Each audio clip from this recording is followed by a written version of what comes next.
আসসালামু আলাইকুম বন্ধুরা। আজ আমি একটা চরম হাসির অ্যানিমেশন গল্প নিয়ে হাজির হয়েছি যার নাম মেগামাইন্ড। আশা করি এই গল্পটা আপনাদের সবারই ভালো লাগবে। তো চলুন বেশি কথা না বাড়িয়ে সরাসরি গল্পে চলে যাওয়া যাক। গল্পের শুরুতে আমরা দেখতে পাই মেগামাইন্ড নামের একজন চরিত্র একটা উঁচু বিল্ডিং থেকে নিচে পড়ে যাচ্ছে। নিচে পড়তে পড়তে তার মাথায় ভেসে উঠতে থাকে অতীতের স্মৃতিগুলো। সে আসলে এক সময় ছিল এক ভিন গ্রহের বাসিন্দা। একটা দূরবর্তী গ্রহে তার জন্ম হয়েছিল, কিন্তু যখন সে একেবারে ছোট্ট শিশু তখন তার গ্রহে ভয়ঙ্কর বিপদ নেমে এসেছিল। সেখানকার প্রত্যেকেই খুবই দ্রুত বুঝতে পারে যে ওই গ্রহটা ধ্বংস হয়ে যেতে চলেছে।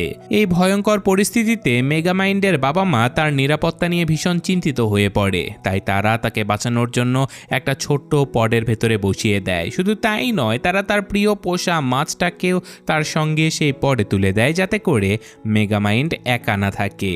এরপর তারা সেই পডটাকে পৃথিবীর দিকে পাঠিয়ে দেয়। আর মহাকাশে ভাসতে ভাসতে সেই ছোট্ট প্রাণ মেগামাইন্ড দেখতে পায় আরও একটা পড। আর সেই পডের ভেতরে আরও একটা বাচ্চা রয়েছে। সেই বাচ্চাটার নাম ছিল মেট্রোম্যান। তো যাই হোক, অনেক দীর্ঘ পথ পাড়ি দেবার পরে অবশেষে দুইটা পডই পৃথিবীতে এসে পৌঁছায় আর অবতরণের জন্য প্রস্তুত হয়ে যায়। মেগামাইন্ডের পডটা যাচ্ছিল একটা সুন্দর বড় মেনশনের দিকে, কিন্তু হঠাৎ করে অন্য পডটা এসে তার পডে ধাক্কা দিতে সে নিজে গিয়ে ওই ম্যানশনটাতে পড়ে, যেটাতে আসলে মেগামাইন্ডের যাবার কথা ছিল। আর এই ধাক্কার ফলে মেগামাইন্ডের পডে গিয়ে পড়ে একটা জেলখানার ভেতরে। জেলের কয়েদিরা তাকে দেখে প্রথমে অবাক হয়ে যায়। তারা ভাবে যে হয়তো তাকে তাদের জন্য এখানে পাঠানো হয়েছে। তাই তারা সিদ্ধান্ত নেয় যে এই শিশুটিকে তারা নিজেরাই বড় করবে। তারা মেগামাইন্ডের যত্ন করে বড় করতে থাকে, তাকে কথা বলা শেখায়, আর পাশাপাশি তারা তাকে পুলিশ আর অপরাধীদের ছবি দেখিয়ে নিজেদের মতো করে বোঝাতে শুরু করে। তারা তাকে শেখায় যে পুলিশেরা খারাপ লোক, কারণ তারা চোর ডাকাতদেরকে ধরে জেলে ঢুকিয়ে দেয়। অর্থাৎ সেই চোর ডাকাতেরা মেগামাইন্ডকে ভুল জিনিসগুলো শেখাচ্ছিল, কারণ বাস্তবে তো কোনো অবস্থাতে চুরি করা বা অন্যের ক্ষতি করা একেবারে ভালো কাজ নয়। কিন্তু সমস্যাটা হলো কয়েকদিনের মাঝেই বড় হয়ে যাবার কারণে মেগামাইন্ডের আচরণ ধীরে ধীরে খারাপের দিকে যেতে থাকে। অন্যদিকে মেট্রোম্যান বড় হচ্ছিল সেই বিলাসবহুল ম্যানশনে। সে খুবই সুন্দরভাবে বড় হতে থাকে এবং ধীরে ধীরে অনেক শক্তিশালী হয়ে ওঠে। ধনী পরিবারের সঙ্গে থাকার কারণে তার জীবন ছিল অনেক আরামদায়ক। এদিকে মেগামাইন্ড তখনও জেলের ভেতর থেকে কয়েদিদের কাছ থেকে শিক্ষা দীক্ষা নেওয়া চালিয়ে যাচ্ছিল। একদিন সে জেলের ভেতরে বিভিন্ন যন্ত্রপাতি দিয়ে একটা বাইক বানিয়ে সেটা চালানো শুরু করে। এতে করে পুরো জেলের ভেতরে বিশাল বিশৃঙ্খলা সৃষ্টি হয়ে যায়। অনেকের তো অনেক ক্ষতিও হয়। তো এই ঘটনায় জেলের কর্তৃপক্ষ ভীষণ রেগে যায়, আর শেষ পর্যন্ত সিদ্ধান্ত নেওয়া হয় যে মেগামাইন্ডকে স্কুলে পাঠানো হবে, যেটা তার শিক্ষার জন্য ভালোই একটা সিদ্ধান্ত ছিল। তো যাই হোক, স্কুলে গিয়ে মেগামাইন্ড দেখতে পায় যে মেট্রোম্যানও সেই স্কুলে এসেছে, অর্থাৎ তারা এখন সহপাঠী। মেট্রোম্যান ছিল খুবই মেধাবী আর ক্লাসের সবাই তাকে অনেক পছন্দ করত। তার অনেক বন্ধুও ছিল। নতুন হিসেবে মেগামাইন্ড নিজের জায়গা তৈরি করার চেষ্টা করতে থাকে এই ক্লাসের ভেতরে। সে নিজের কিছু এক্সপেরিমেন্ট দেখিয়ে সবাইকে ইমপ্রেস করতে চেয়েছিল, কিন্তু ভুলবশত পুরো ক্লাসরুমে সে আগুন লাগিয়ে ফেলে। সে কিছু বল দিয়ে একটা পরীক্ষা করতে গিয়েছিল, কিন্তু সেগুলো চারিদিকে ছড়িয়ে পড়ে বিশাল গোলমাল সৃষ্টি করে। আর এইসব সমস্যার কারণে সিদ্ধান্ত নেওয়া হয় যে মেগামাইন্ডকে আবারও জেলখানায় ফিরিয়ে দেয়া হবে, যা কিনা মেগামাইন্ডের জন্য একেবারে ভালো সিদ্ধান্ত ছিল না। তো যাই হোক, এভাবে অনেক বছর কেটে যায়। তারা সবাই বড় হয়ে ওঠে, আর মেট্রোম্যান হয়ে যায় এই শহরের নায়ক, আর মেগামাইন্ড হয়ে ওঠে সুপার ভিলেন। মেগামাইন্ড শহরের সকল খারাপ কাজগুলো করত, আর মেট্রোম্যান সেগুলো ঠিক করে দিত। সে শহরের জন্য অনেক ভালো ভালো কাজ করত, তাই শহরের মানুষেরা তাকে তাদের হিরো হিসেবে দেখতে শুরু করে। তো যাই হোক, একদিন জেলখানার ওয়ার্ডেন একটা ঘড়ি খুঁজে পায় যেটা মেগামাইন্ড পাঠিয়েছিল। সেই ঘড়িতে মেট্রোম্যানের নাম লেখা ছিল। আসলে এই ঘড়ির একটা বিশেষ ক্ষমতা ছিল যে এটা যে কারো চেহারা বদলে দিতে পারে। ওয়ার্ডেন যখন ঘড়িটা ব্যবহার করে তখনই হঠাৎ করে একটা উজ্জ্বল আলো বেরিয়ে পড়ে, আর মুহূর্তের মধ্যেই সে নিজে মেগামাইন্ডে পরিণত হয়ে যায়। গার্ডেরা বুঝতেই পারে না যে মেগামাইন্ড আসলে জেলখানা থেকে পালানোর চেষ্টা করছে, তাই তারা আসল ওয়ার্ডেনকে মেগামাইন্ড ভেবে সেলে ঢুকিয়ে দেয়। এভাবেই মেগামাইন্ডের পরিকল্পনা সফল হয়ে যায়, আর সে বুদ্ধি করে আবারও ওই ঘড়িটা নিজের কাছে ফিরিয়ে নেয়। তারপর নিজের চেহারা ওয়ার্ডেনের মতো বানিয়ে ফেলে, আর একেবারে স্বাভাবিকভাবে জেল থেকে বেরিয়ে যায়, যেন কেউ তাকে চিনতেও পারে না। এরপর সে তার অদৃশ্য গাড়িতে উঠে নিজের পরিকল্পনা বাস্তবায়নের উদ্দেশ্যে রওনা দিয়ে দেয়। তারপর দেখা যায় যে একটা জায়গায় অনেক মানুষ জড়ো হয়েছে, কারণ সেখানে মেট্রোম্যান আসবে। প্রচুর সাংবাদিকেরাও সেখানে উপস্থিত, আর তাদের মধ্যে একজন নারী রিপোর্টার যার নাম ছিল রক্সান, সে তার ক্যামেরাম্যানের সঙ্গে কথা বলছিল। ঠিক তখনই একটা অদৃশ্য গাড়ি সেখানে এসে পৌঁছায়। হঠাৎ করে সেই গাড়ি রক্সানকে অপহরণ করে নিয়ে চলে যায়, আর এটা ছিল মেগামাইন্ডেরই কাজ। সে তাকে তার গোপন ঘাঁটিতে নিয়ে যায়, আর কিছুক্ষণ পর মেগামাইন্ড নিজেও সেখানে পৌঁছায়, আর এটা ছিল তার সিক্রেট বেস। সে রক্সানকে বলে যে আমি তোমাকে এখানে এনেছি একটা বিশেষ উদ্দেশ্যে। সে জানায় যে তাকে বাঁচাতে এখানে কেউ আসবে না, এমনকি মেট্রোম্যানও নয়। কিন্তু রক্সান ভয় পায় না। সে বলে যে সে জানে মেগামাইন্ড আসলে কিভাবে চিন্তা ভাবনা করে। তো এরপর মেগামাইন্ড তাকে জিজ্ঞাসা করে যে তোমার সঙ্গে এখন কি করা উচিত। রক্সান অনুমান করে যে সে হয়তো এলিগেটর ব্যবহার করবে, আর ঠিক তখনই সত্যি সত্যি এলিগেটর এসে হাজির হয়ে যায়। মেগামাইন্ড অবাক হয়ে যায়, কারণ সে ঠিক তার পরিকল্পনাটা ধরে ফেলতে পেরেছে। এমনকি সে যখন মিসাইল ব্যবহার করতে চায় সেটাও রক্সান আগে থেকে আন্দাজ করে ফেলে। শেষমেশ মেগামাইন্ড বলে যে তুমি মেট্রোম্যানের উপরে অনেক বেশি ভরসা করো, তো দেখা যাক সে সত্যিই তোমাকে বাঁচাতে আসে কি না। এই কথা বললে মেগামাইন্ড ভিডিও কলের মাধ্যমে মেট্রোম্যানের সঙ্গে যোগাযোগ করে। মেগামাইন্ড তাকে জানায় যে রক্সান এখন তার বন্দী হয়ে আছে।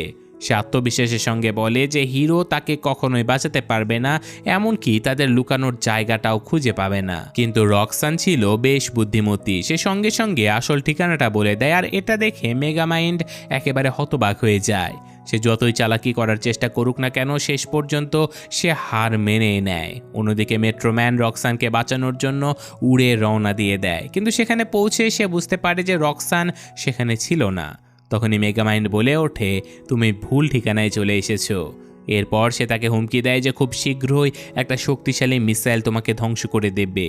সে তার পোষা মাছটাকে মিসাইল ছোড়ার নির্দেশ দেয়, কিন্তু শুরুতে সে মাছটা কোনো কাজই করছিল না। এই দেরির কারণে মেগামাইন্ড ভীষণ লজ্জায় পড়ে যায়। অবশেষে মিসাইলটা কাজ করে এবং যেখানে মেট্রোম্যান ছিল সেখানে এক ভয়ঙ্কর বিস্ফোরণও ঘটে। তো বিস্ফোরণের পরে মেগামাইন্ড সেখানে একটা কঙ্কাল খুঁজে পায়, আর সে ধরেই নেয় যে সে সত্যি সত্যি মেট্রোম্যান অর্থাৎ হিরোকে শেষ করে ফেলেছে। খুশিতে সে তার পোষা মাছকে গান শোনাতে বলে। তারপর তারা দুজন শহরের রাস্তায় নাচতে নাচতে গান গাইতে গাইতে ঘুরে বেড়ায়। এরপর সে সিটি হলে চলে যায়, যেখানে মানুষজন মেট্রোম্যানের জন্য অপেক্ষা করছিল। সেখানে গিয়ে মেগামাইন্ড ঘোষণা দেয় যে মেট্রোম্যান আমাদের মাঝে আর নেই। এই কথা শুনে শহরের মানুষেরা ভয়ে তাকে জিজ্ঞাসা করে তাহলে তুমি এখন আমাদের শাসন করবে? মেগামাইন্ড জবাব দেয় যে হ্যাঁ, এখন থেকে আমি তোমাদের নতুন নেতা। সে এটাও বলে যে আমি কোনো নিয়ম বদলাবো না, সবাই তোমরা আগের মতোই স্বাধীনভাবে বসবাস করতে পারবে। তো এই কথা বলার পরে সে তার পোষা মাছকে নিয়ে ভেতরে চলে যায়। সে খুবই খুশি ছিল, কারণ অবশেষে কিছু একটা তো তার দখলে এসেছে। এরপর সে অযথায় প্রচুর টাকা খরচ করতে শুরু করে, আর চারপাশে বিশাল বিশৃঙ্খলা শুরু করে দেয়। কিন্তু কিছুদিনের মধ্যেই সে বিরক্ত হয়ে যায়। সে তার পোষা মাছকে জিজ্ঞাসা করে এখন সে কি করবে। তার মনে হতে থাকে যে করার মতো আসলে তার কাছে আর কিছুই বাকি নেই। তার পোষা মাছ তাকে পরামর্শ দেয় যে চলো আবার কাউকে অপহরণ করে নিয়ে আসি। কিন্তু মেগামাইন্ড এতে রাজি হয় না, বরং সে আরও হতাশ হয়ে পড়ে। সে বুঝতে পারে যখন মেট্রোম্যান বেঁচে ছিল তখন তারা প্রায়শই লড়াই করত, আর সেটাই ছিল তার জীবনের উত্তেজনা, সেটাই ছিল তার জীবনের লক্ষ্য। সে বেশিরভাগ সময়ই তার সঙ্গে প্রতিযোগিতা করেই কাটাতো। আর এখন মেট্রোম্যান না থাকার কারণে তার মনে হতে থাকে যে এখন তার জীবনের আর কোনো উদ্দেশ্যই নেই। তো একদিন সে বাইরে বের হয়ে দেখে যে রক্সান খুবই মন খারাপ করে আছে। সে নিজেও মেট্রোম্যানকে অনেক মিস করছিল। তাই তারা দুজনেই তার মূর্তির কাছে যায়, আর সেই শপিং মলের কাছে ওই মূর্তিটা ছিল। তারা সেখানে ফুল নিয়ে যায়। মেগামাইন্ড গোপনে মূর্তির কাছে ক্ষমা চায় আর বলে যে দয়া করে আমাকে ক্ষমা করে দাও, তোমাকে ছাড়া জীবনটা একেবারেই মজার নয়, ফিরে আসো যেন আমরা আবারও লড়াই করতে পারি। অন্যদিকে রক্সান নিজেও একইভাবে হিরোকে ফিরে আসার জন্য অনুরোধ করছিল। সে বলে যে তোমাকে ছাড়া এই শহরটা একেবারে ফাঁকা ফাঁকা লাগে, কারণ তার মতে এই শহরটার এখন মেট্রোম্যানকে খুবই দরকার। সে এটাও মনে করত যে মেগামাইন্ড আসলে ভালো একজন নেতা কখনো হতেই পারেনি। সে চায় মেট্রোম্যান আবারও ফিরে এসে মেগামাইন্ডকে হারিয়ে দিক। তো হঠাৎ করে শপিং মলের মালিক সেখানে এসে বলে যে এখন শপিং মল বন্ধ করার সময় এসে গেছে। রক্সান তখনও সেখানে থেকে যায়, কারণ তার মনে হয়েছিল যে সে যেন কোনো একটা শব্দ শুনতে পেয়েছে। সে বিষয়টা খতিয়ে দেখতে এগিয়ে চলে যায়, আর ওদিকে মেগামাইন্ড ফুল আর বোমা দিয়ে একটা ফাঁদ তৈরি করার পরিকল্পনা করে। সে ওই জিনিসগুলোকে মলের ভেতরে ছুঁড়ে ফেলে দেয়, আর যখন সেই শপিং মলের মালিক বলে যে মল এখন বন্ধ, আপনাদেরকে বের হয়ে যেতে হবে, তখন সে তাকে খুবই বিরক্তিকর আর অকাজের মানুষ বলেও অপমান করে। এতে করে মেগামাইন্ড রেগে গিয়ে একটা ডিভাইস ব্যবহার করে আর ওই লোকটাকে একেবারে ফ্রিজ করে ফেলে আর তাকে ছোট্ট একটা কিউবের মধ্যে ঢুকিয়ে দেয়। তো এরপর রক্সান এখানে আসার আগে সে নিজেকে এই শপিং মলের মালিকের ছদ্মবেশে সাজিয়ে নেয়। রক্সান চারিদিকে তাকিয়ে দেখে মেট্রোম্যান কোথাও নেই। সে বুঝতে পারে যে হয়তো এই সব কিছুই তার কল্পনা ছিল। এরপর সে শপিং মলের মালিকের সঙ্গে দেখা করে আর তার সঙ্গে লিফটে করে নিচে নামতে থাকে। আর নিচে নামতে নামতে সে বলতে শুরু করে যে সে মেট্রোম্যানকে কতটা মিস করছে। এই কথাগুলো শুনে মেগামাইন্ড আরও বেশি দুঃখ পায়। তখন রক্সান তাকে সান্ত্বনা দেবার চেষ্টা করে, আর তখনই হঠাৎ করে মেগামাইন্ডের মনে পড়ে যায় যে সে তো বোমা বসিয়ে রেখেছে আর খুব শীঘ্রই একটা বিস্ফোরণ হতে যাচ্ছে। মেগামাইন্ড রক্সানকে বলে যে তুমি এখনই এই বিল্ডিং থেকে বের হয়ে যাও। এটা বলেই সে তাকে বিদায় জানায়। আর এদিকে রক্সান বের হয়ে যেতে সঙ্গে সঙ্গে এক বিশাল বিস্ফোরণ ঘটে, তবে মেগামাইন্ড কোনো রকমে সেখান থেকে বেঁচে বেরিয়ে আসতে সক্ষম হয়। তো যাই হোক, বের হবার সময় কিছু ধ্বংসাবশেষ তার উপরে পড়ে, কিন্তু তবুও সে পালিয়ে যেতে পারে। এরপর নিজের গোপন ঘাঁটিতে ফিরে গিয়ে সে একটা নতুন সিদ্ধান্ত নেয় যে সে একদম নতুন একটা সুপারহিরো তৈরি করবে, যাতে করে তার লড়াই করার মতো একজন অন্তত থাকে। সে চায় এই নতুন হিরো তার জীবনে আবারও সে আগের মতো উত্তেজনা ফিরিয়ে আনুক, আর অবশেষে তার সেই বৈজ্ঞানিক পরীক্ষা সফল হয়। সে মেট্রোম্যানের একটা চুল ব্যবহার করে, আর সেই চুলের ডিএনএ দিয়ে সে খুবই শক্তিশালী একটা সিরাম তৈরি করে ফেলে। যাকে এই সিরামটা দেয়া হবে সে নিজেও সুপারহিরোতে পরিণত হয়ে যাবে। এর কিছুক্ষণ পরে রক্সান তাকে ফোন করে। আসলে তারা অনেক আগে একে অপরের নাম্বার নিয়ে রেখেছিল। রক্সান তখনও মনে করছিল যে সে ওই শপিং মলের মালিকের সঙ্গে কথা বলছে। সে ওই শপিং মলের মালিককে জানায় যে সে একটা বড় গোপন তথ্য জেনে ফেলেছে। সে মেগামাইন্ডের লুকানোর জায়গাটা খুঁজে বের করেছে। এই কথা শুনে মেগামাইন্ড একেবারে চমকে যায়। সে তাড়াতাড়ি তার পোষা মাছ আর সকল এক্সপেরিমেন্ট লুকিয়ে ফেলে, আর অল্প সময়ের মধ্যে রক্সান তার সেই গোপন বেসে পৌঁছেও যায়। তাকে থামানোর জন্য মেগামাইন্ড আবারও নিজের ছদ্মবেশ পরে নেয় এবং তাকে অভ্যর্থনা জানাতে যায়, কিন্তু ততক্ষণে রক্সান তার ল্যাবের অনেকগুলো ছবি তুলে ফেলেছে। এদিকে আবার মেশিনগুলো তাকে মেগামাইন্ড হিসেবেই চিনে ফেলে, শপিং মলের মালিক হিসেবে নয়। তো যাই হোক, ধীরে ধীরে তার আসল চেহারা বের হয়ে আসতে থাকে। তখন সে একটা গোপন দরজা খুলে বেসমেন্টে যাওয়ার রাস্তা দেখায়, আর এমন ভান করে যেন মেগামাইন্ড এইমাত্রই সেখানে চলে এসেছে। সে নিজে এমনভাবে অভিনয় করতে থাকে যে মেগামাইন্ড যেন শপিং মলের মালিককে বন্দি করে রেখেছে। এরপর সে নিজের আসল রূপে রিপোর্টারের সামনে হাজির হয়, কিন্তু ততক্ষণে রক্সান তার বিশেষ সিরামের বন্দুকটা তুলে নিয়েছিল।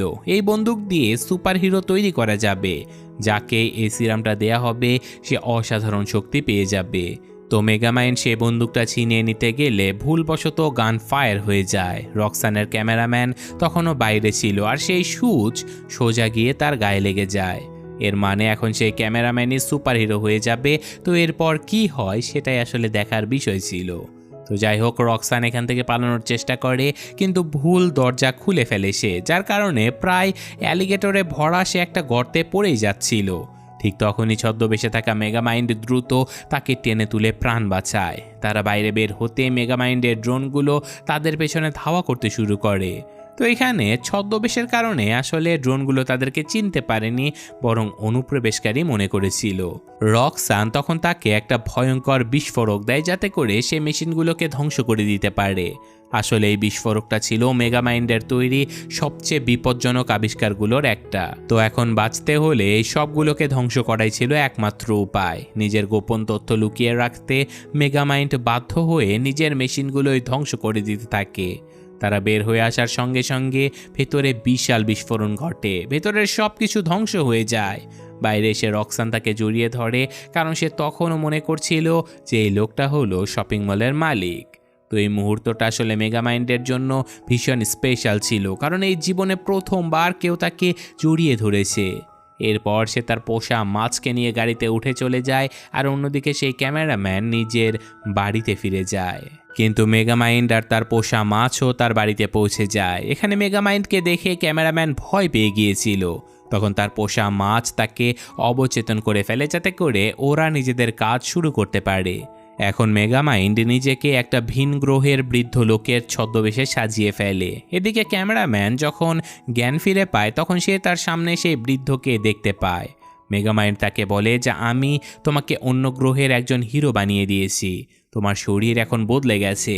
সে আরও জানায় যে এখন তার অসাধারণ শক্তি রয়েছে। মেগামাইন্ড নিজেই আবারও তাকে এটা বলে যে এখন তার কাজ হলো মেগামাইন্ডের বিরুদ্ধে লড়াই করা। ক্যামেরাম্যান নিজের শক্তিশালী শরীর দেখে ভীষণ খুশি হয়ে যায়। সে নিজেকে খুবই শক্তিশালী মনে করে আর পৃথিবী জয়ের জন্য প্রস্তুত হয়ে ওঠে। এরপর মেগামাইন্ড তাকে ভবিষ্যতের লড়াইয়ের জন্য বিভিন্নভাবে ট্রেনিং দিতে শুরু করে, যদিও বাইরে থেকে মনে হচ্ছিল যে সে তাকে ভিলেনের বিরুদ্ধে লড়তে শেখাচ্ছে। আসলে সে তাকে সত্যিকারের হিরো হবারই পথ দেখাচ্ছিল। এইসব কারণে মেগামাইন্ড আবারও তার জীবনে আগের মতো উত্তেজনা ফিরে পায়, আর সে প্রচণ্ড খুশি হয়ে ওঠে। একই সঙ্গে তার এটাও ভালো লাগছিল যে রক্সান এখন তার বন্ধু হয়ে গেছে। তবে রক্সান তখনও তাকে শুধুমাত্র শপিং মলের মালিক হিসেবেই চিনত।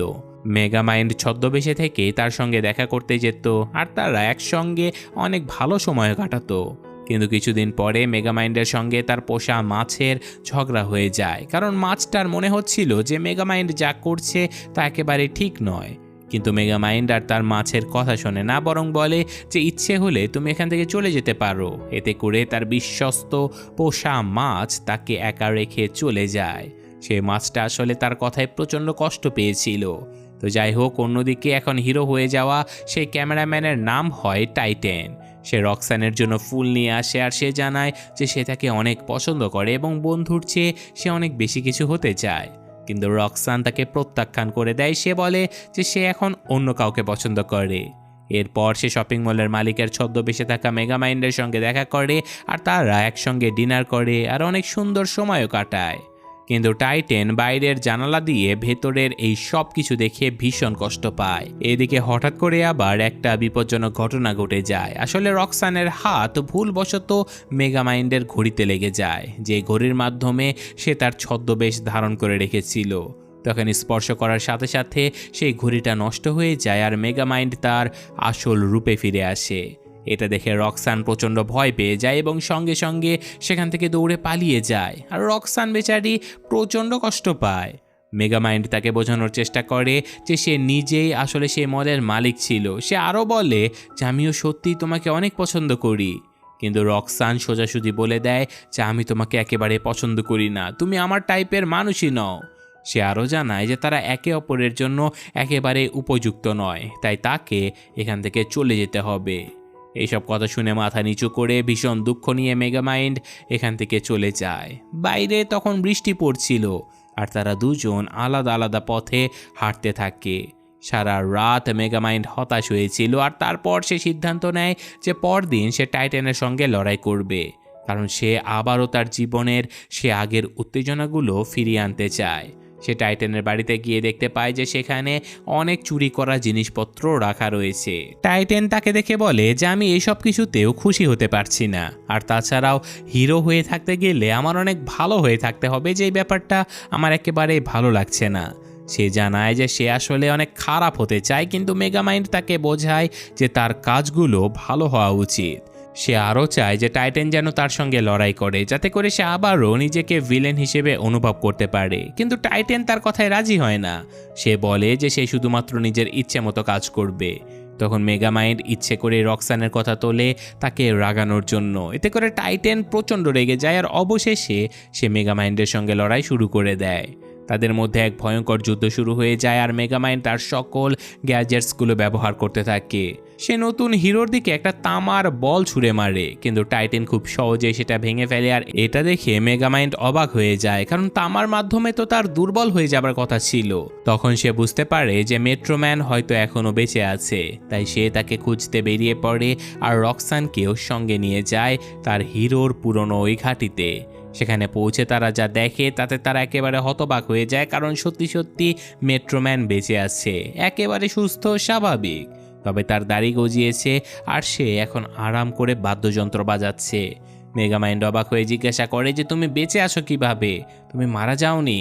মেট্রোম্যান বলে যে আমি আগেই বুঝেছিলাম যে মেগামাইন্ড তোমারও অনেক ক্ষমতা রয়েছে, কিন্তু তুমি সেগুলো সঠিকভাবে ব্যবহার করতে পারছো না।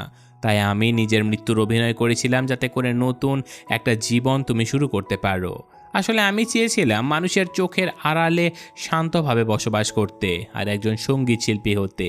সে মেগামাইন্ডকে আরও জানায় যে তার করা এক্সপেরিমেন্ট আসলে ব্যর্থ হয়ে গেছে, কারণ টাইটেন পুরোপুরি খারাপ হয়ে গেছে। এখন শহর ভয়ঙ্কর বিপদের মধ্যে রয়েছে, তাই এই শহরকে বাঁচাতে একজন সত্যিকারের হিরোর প্রয়োজন। তো এখন সময় এসে গেছে সামনে এগিয়ে এসে সবাইকে বাঁচানোর। তো এইসব কথা শুনে মেগামাইন্ড প্রচণ্ডভাবে ভেঙে পড়ে এবং নিজেই পুলিশের কাছে আত্মসমর্পণ করে নেয়। ফলে সে আবারও তার পুরনো জেলের সেলে ফিরে যায়। এদিকে খারাপ হয়ে যাওয়া টাইটেন আবারও রক্সানকে অপহরণ করে ফেলে। সে মেগামাইন্ডকে একটা ভিডিও মেসেজ পাঠায় যেখানে রক্সানকে দেখানো হয়। রক্সান সাহায্য চায়, কিন্তু মেগামাইন্ড বলে যে আমি তো জেলখানায় আটকে রয়েছি। সে মনে মনে চায় যে তার পোষা মাছটা যদি এখানে থাকতো তাহলে তারা একসঙ্গে পালাতে পারতো, কিন্তু তখনই হঠাৎ করে ওয়ার্ডেন নিজের মুখে হাত দিয়ে দেয়।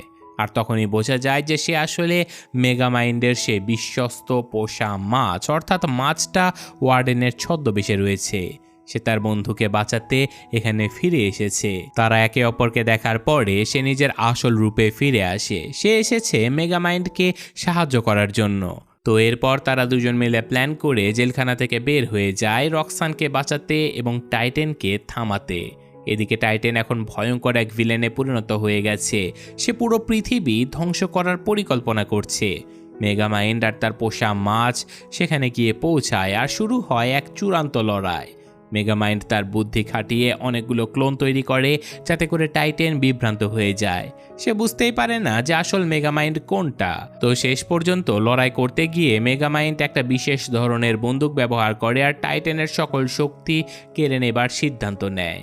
সে খুবই সতর্কভাবে নিশানা লাগায় যেন তাকে আবারও একজন সাধারণ মানুষে পরিণত করে দেয়া যায়।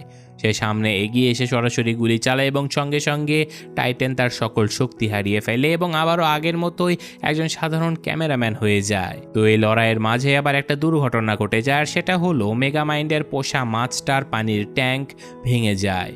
খুবই দ্রুত বুদ্ধি খাটিয়ে মেগামাইন্ড তাকে কাছেরই একটা ফোয়ারায় রেখে বাঁচিয়ে ফেলে। তো ফাইনালি সব কিছু শান্ত হবার পরে রক্সান এসে মেগামাইন্ডকে জড়িয়ে ধরে আর তাকে সাহায্য করার জন্য ধন্যবাদ জানায়। অবশেষে তারা দুজনেই স্বীকার করে নেয় যে তারা সত্যি একে অপরকে পছন্দ করে। তো চারপাশে তখন সেখানে অনেকগুলো মানুষ জড়ো হয়ে এই দৃশ্য দেখছিল। আর তখনই শহরের মানুষ বুঝতে পারে যে মেগামাইন্ড তাদের সবাইকে আসলে বাঁচিয়ে নিয়েছে। তারা তাকে ধন্যবাদ জানায় আর সেই সঙ্গে তাদের এক নতুন শক্ত বন্ধুত্ব গড়ে ওঠে। আর এরপর মেগামাইন্ড সিদ্ধান্ত নেয় যে সে তার অসাধারণ বুদ্ধি এখন থেকে ভালো কাজে ব্যবহার করবে। সে শহরের মানুষদেরকে রক্ষা করবে একেবারে একজন সত্যিকারের হিরোর মতো। তো এই ঘটনার সাথে সাথে আজকের এই গল্পটা এখানেই শেষ হয়ে যায়। কেমন লাগলো জানাবেন। এই গল্পের পার্ট আরও বেশ কয়েকটা আছে, যদি এটা ভালো লেগে থাকে তাহলে বাকি পার্টগুলো নিয়ে আসবো। আর হ্যাঁ, আজকের মতো এখানে বিদায় নিচ্ছি। আল্লাহ হাফেজ।